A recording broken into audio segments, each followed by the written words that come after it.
1학년 여러분 안녕하세요. 오늘은 수출입 계약의 체결과 이행에 대해서 공부해 보도록 하겠습니다. 자, 수출입 계약을 체결한다는 것은 서로 다른 국가의 매매 당사자, 매매 당사자는 수출입에 있어서는 수출업자와 수입업자가 되겠죠. 네, 이 말은 계속 나오니까 꼭 기억해 주세요. 자, 이 수출업자와 수입업자의 매매 계약으로 수출업자는 상품을 파는 사람이잖아요.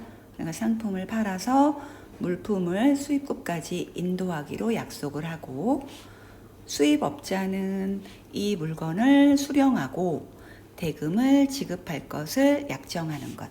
이것을 수출입 계약이라고 얘기를 합니다. 자, 수출입 계약이 이루어지는 데는 여러 단계의 절차가 필요한데요. 자, 어떤 절차가 필요한지 아래 표에서 한번 살펴보도록 하겠습니다. 자, 일단 우리가 국내에서 물건을 산다고 할지라도 이제 시장 조사를 통해서 어디에서 어떤 물건을 좀 더 싸게 좋게 살 수 있는지 이런 걸 한번 우리가 찾아보잖아요.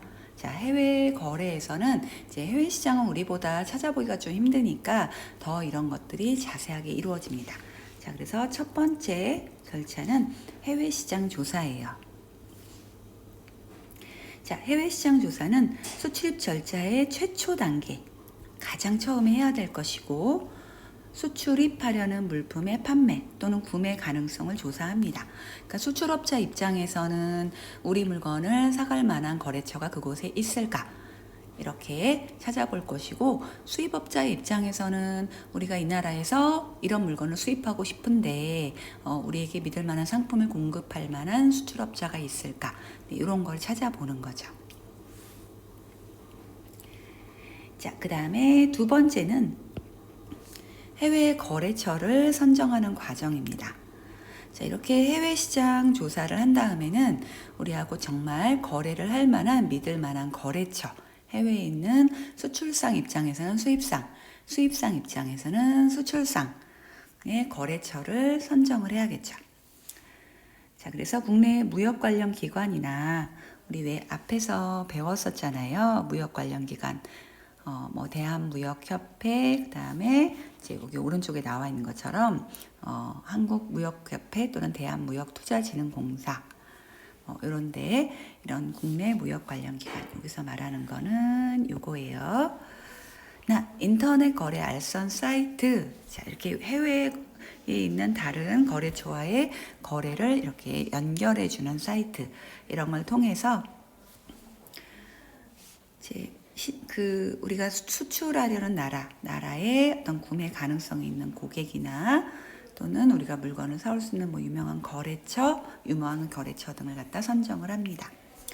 자, 세 번째는 이제 거래처가 선정이 된다면 이 거래처를 얼마만큼 믿을 수 있을까 하는 신용도를 조사를 해야 돼요.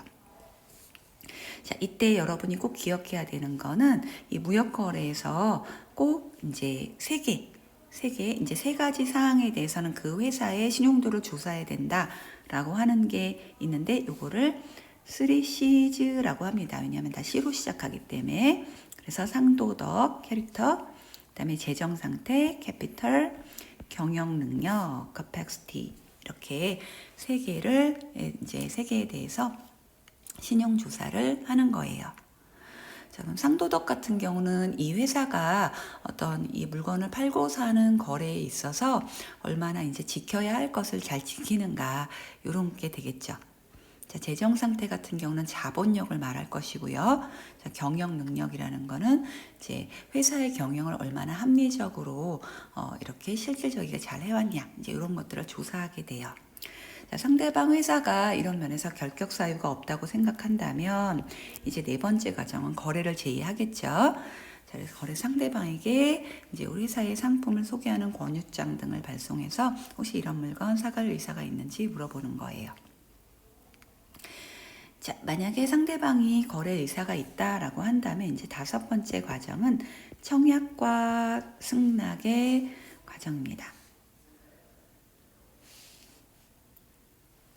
자, 청약을 하는 것은 이제 특정한 물건을 특정한 조건, 이때는 이제 예를 들어서 어떤 상품을 뭐 어떤 가격에, 뭐 어떤 품질에 이런 내용을 다 상세하게 기록해서 상대방에게 이제 이런 상품을 사겠냐 또는 팔겠냐 이런 의사 표시를 물어보는 게 있는데 이것을 청약이라고 합니다. 다른 말로 오퍼라고 얘기를 해요.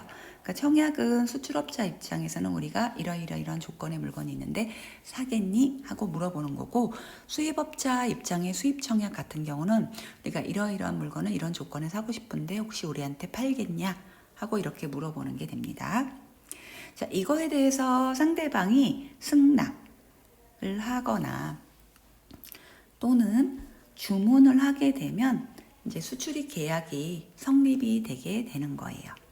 그래서 마지막으로 수출입 계약이 체결되면 사실상 수출입 계약은 청약이 갔을 때 승낙이 이루어지면 사실 구도상으로 서로 간에 팔고 사기로 계약이 된 거나 마찬가지지만 나중에 분쟁이 생길 것을 대비해서 이렇게 매매 계약서를 작성해서 이 수출입 계약서를 한 부씩 나눠 가지도록 합니다.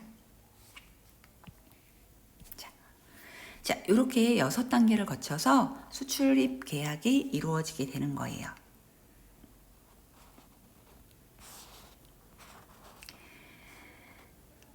자, 아까 선생님이 청약과 승낙에 대해서 얘기를 했었는데, 자, 청약 볼게요. 만약에 매도인이 청약을 했다라고 하면 이건 수출 청약인 거잖아요.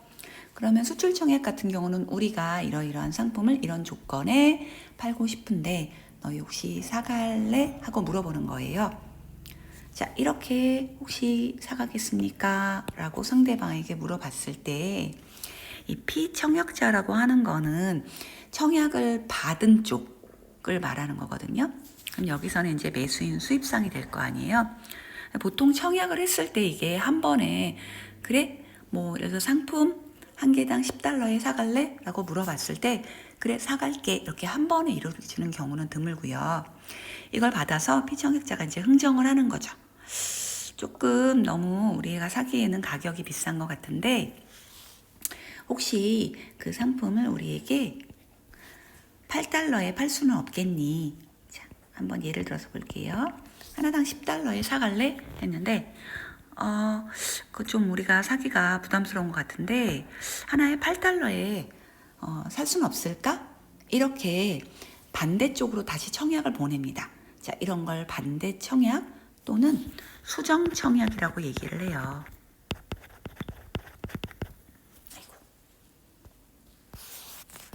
약간 페이지가 잘못 넘어갔네요.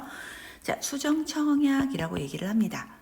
자, 이것도 수출상 입장에서 봤을 때 8달러까지 주기에는 조금 너무 원가에서 이익이 너무 적을 것 같으면 다시 한번 흥정하는 반대 청약을 보내는 거예요. 8달러는 어렵고 9달러씩에는 우리가 제공할 수 있다, 팔 수 있다. 이렇게 또 반대 청약, 수정 청약을 이제 반대쪽으로도 보내면 이때 피청약자, 즉 수입상이 그래, 그러면 우리 9달러에 살게 라고 승낙을 하는 거죠. 자, 이렇게 되면 이제 계약이 사실상 성립되는 거예요. 자, 그래서 왼쪽에 보면 무역계약은 통상적으로, 일반적으로 자, 당사자의 일방, 즉 한쪽이 계약에 청약을 해요. 그러면 다른 당사자가 그거를 승낙함으로써 계약이 성립되는 거예요. 사실상 구두로.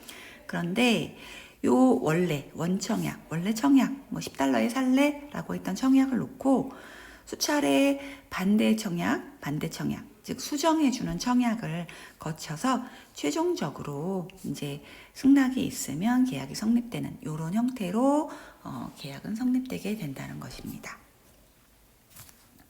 자, 그러면 계약이 성립되면 이제 계약서를 작성해야 되잖아요.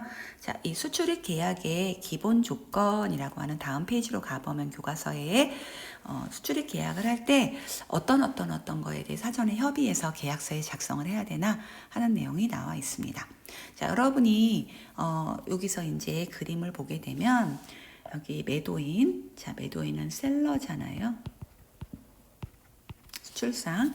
자, 매수인은 수입상.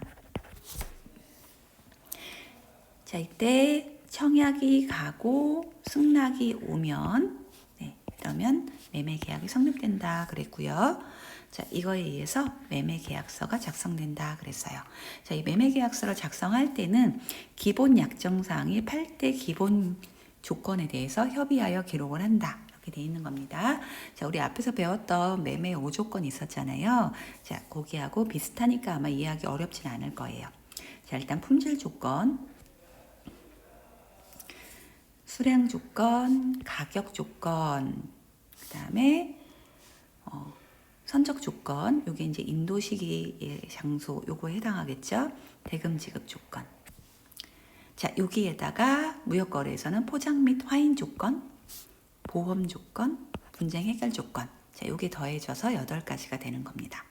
자, 품질 조건은 앞에서 배웠던 것처럼 우리가 왜 현품, 견품, 표준품, 통명, 뭐 명세서 이런 거 배웠었잖아요. 그러니까 품질을 어떤 방식으로 결정을 하냐. 품질을 결정하는 시기는 언제냐 이런 걸 결정하고요. 자, 수량도 역시 수량을 결정하는 방법, 수량 결정 시기는 어떻게 하냐.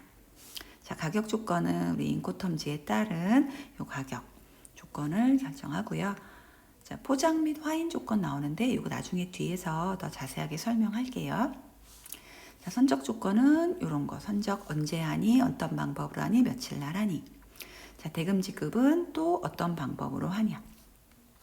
자, 보험은 얼마만큼 보상을 받는 보험을 누가 가입하냐. 자, 그 다음에 나중에 분쟁이 생겼을 때는 이걸 어떻게 해결하냐. 자, 이러한 8대 기본 조건이 계약서에 기재가 돼야 된다라는 겁니다. 자, 그러면 이제 8대 기본 조건에 대해서 한번 알아보도록 할게요.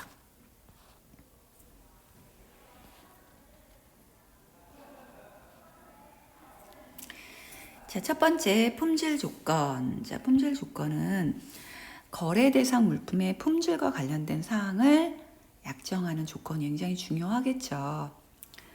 자, 그래서 품질 결정 방법, 품질 결정 시기, 자, 이런 것들을 약정한다라고 했어요.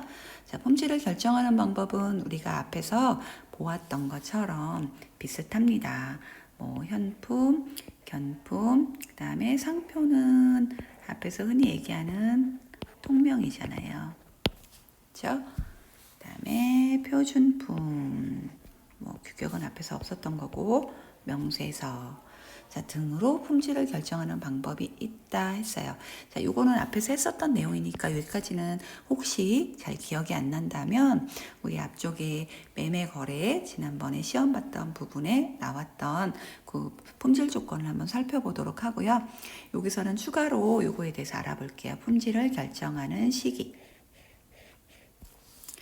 자, 품질 결정 시기에는 수출국에서 배에다 물건을 실어 올리는 선적하는 시점에 품질을 결정하는 방법과 양육 품질 조건이라고 하는 도착해서 수입국에서 상품의 품질을 결정하는 방법, 이렇게 2가지가 있습니다. 자, 선적 품질 조건은 어디서요? 자, 수출국의 항구에서. 양육 품질 조건은 수입국의 항구에서 품질을 결정하는 방법이라고 할 수 있어요.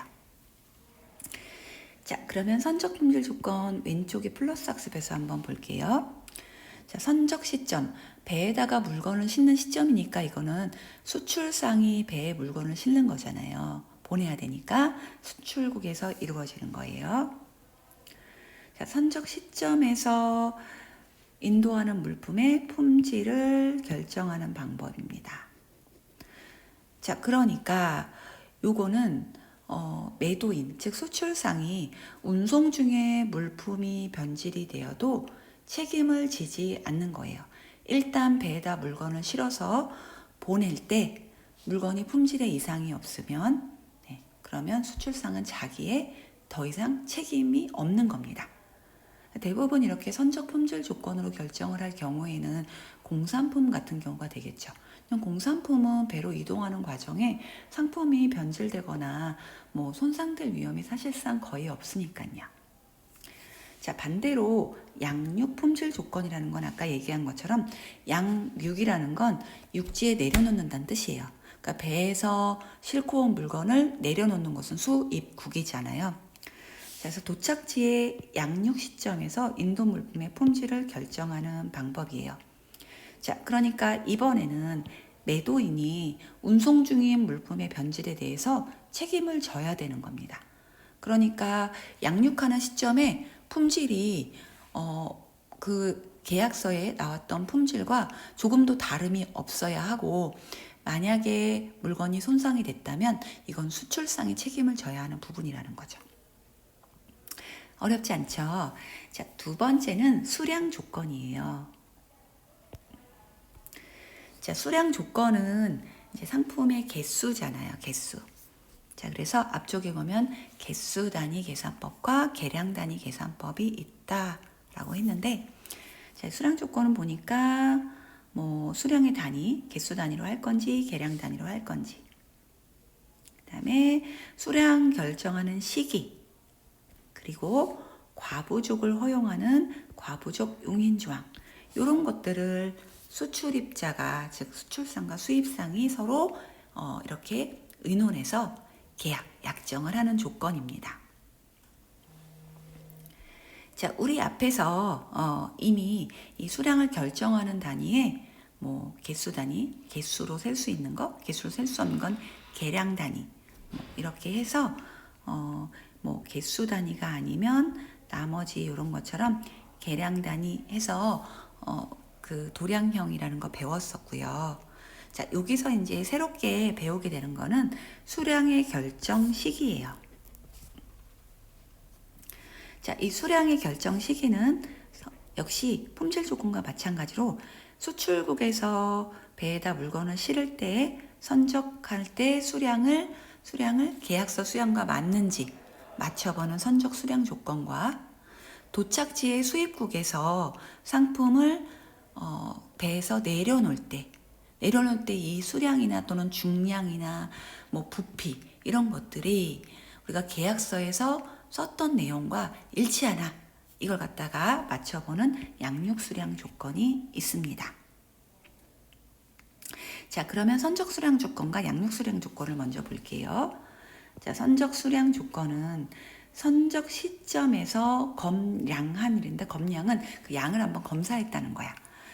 자, 수량에 따라서 결정하는 거다라고 했는데, 이건 무슨 말이냐면 계약서에 예를 들어서 뭐 우리가 팔고 사는 물건이 100kg이었다. 그러면 선적 시점에서 물건이 100kg이 맞냐? 이거 두 개를 맞춰보는 거라는 거죠. 자, 그래서 선적 시점, 배에다 물건을 실는 시점에서 약속했던 계약 수량 100kg이 맞으면 이제 아무 문제가 없는 겁니다. 자, 반대로 양육 수량 조건은 도착지인 양육 시점에서 검량한 수량에 따라 결정하는 방법이니까 이게 도착지, 즉 수입국에 도착해서 물건을 내려놓은 다음에 이 물건의 중량이 계약 시점에 우리가 계약했던 100kg이 맞냐, 요거를 맞춰보는 게 양육 수량 조건이에요. 자, 대부분 선적 수량 조건으로 계약을 하는 경우에는 상품이 또 공산품인 경우입니다. 왜냐하면 공장에서 오는 상품, 예를 들어서 뭐 참치 통조림이라던가 이런 것들은 오는 과정에 중량이 준다던가 숫자가 주는 건 아니잖아요. 자, 그래서 이런 것들은 오는 과정에 어떤 수량의 변화가 있을 가능성이 전혀 없기 때문에 선적 수량 조건으로 계약을 합니다. 자, 그래서 당사자 간에 별도의 협의가 없는 한은 선적지에서, 즉 선적지가 어디라 그랬죠? 수출국에서 상품을 인도하는 가격 조건, 공장 인도 조건, 운송 인도 조건, 선측 인도 조건, 운임 포함 인도 조건, 운임 보험료 포함 인도 조건, 그다음에 운송비 보험료 지급 인도 조건, 운송비 지급 인도 조건, 운송비 보험료 지급 인도 조건. 자, 이런 것들은 다 선적 수량 조건을 사용한다는 거예요. 그 도착지 인도 조건, D로 시작하는 가격 조건으로 계약하지 않은 바에는 다 선적 수량 조건을 사용한다는 거고요. 양육 수량 조건은 도착지에서 수량을 검사하는 거라서 이거는 운송 중에 감량이 발생하기 쉬운, 자, 요런 산화물, 산적 화물이라고도 하는 건데요. 그러니까 이렇게 규격화되어 있지 않은 것들을 말해요. 예를 들어서 오렌지를 갖다가 이렇게 봉투에 담았다던가 감을 갖다가 이렇게 쭉 대량으로 자루 같은 데 포장을 했다던가 아니면 뭐 석유, 휘발성이 있는 어떤 기름 같은 거 뭐 이런 것들을 가지고 오는 걸 우리가 산화물이라고 얘기를 하는데 이런 것들은 한번 생각해 보세요. 과일은 오는 과정에 기간이 좀 길어지면 수분이 날아가면서 감량, 중량이 좀 줄어들 수도 있어요. 또 휘발성 액체 같은 경우는 오는 길에 계속적으로 수분이 공기 중으로 날아가면서 이 양 자체가, 부피 자체가 줄어들 수 있거든요. 자, 이런 것들은 도착한 시점에서의 양이 계약서하고 일치하는지를 확인한다는 거죠. 자, 그래서 도착지 인도 규칙 DAT, DDP, 그 다음에 우리 또 하나 있었죠. DAP. 이런 걸로 계약을 했을 경우에는 보통 양육 수량 조건을 따른다 그런 얘기예요. 자, 산적화물은 선생님이 아까 여기서 얘기했던 산화물, 네, 요거랑 같은 뜻이 요거에 대한 설명이라고 볼 수 있습니다. 자, 그래서 마지막으로 이 과부족 용인 조건이라고 하는 것은 아까 선생님이 얘기한 것처럼 뭐 곡물, 광산물, 휘발유, 활발성이 강한 유류, 뭐 과일, 뭐 이런 것들이 이제 벌크 형태로 산적화물 형태로 오게 되면 계약서에는 사실상 100kg으로 계약을 했는데 도착지에 왔을 때 이게 약간은 무게가 줄어서 97kg 이렇게 될 수도 있는 거잖아요. 자, 이럴 때 그 약간의 과하거나 부족한 부분에 대해서는 이거에 대해서 분쟁, 너 왜 3kg 부족하다 하면서 이제 수입상이 이거에 대해서 이제 싸우자고 분쟁을 일으키지 않고 요만큼은 허용을 해준다라고 하는 범위가 있는데, 자, 이것을 과부적 용인 조건, 용인은 여기서 허용이란 뜻이에요. 허용해주는 조건이라고 합니다. 자, 그래서 수량 조건은 이제 선적 수량 조건, 양육 수량 조건, 그 다음에 과부족 허용 조건, 이렇게 세 개로 묶어서 알아두면 될 것 같아요. 자, 오늘 이렇게 해서 이제 수출입 계약을 체결하는 과정과 무역 계약 거래를 할 때 이제 우리가 수출상과 수입상이 서로 간에 약정해야 되는 8가지 조건 중에 품질 조건과 수량 조건 이 2가지를 해보았습니다. 자, 다음 시간에는 이제 가격 조건 부분이 있거든요. 네, 가격 조건하고 그 뒤에 나와 있는 다른 조건들을 같이 공부해 보도록 할게요. 자, 오늘 수업은 여기까지 마치도록 하겠습니다.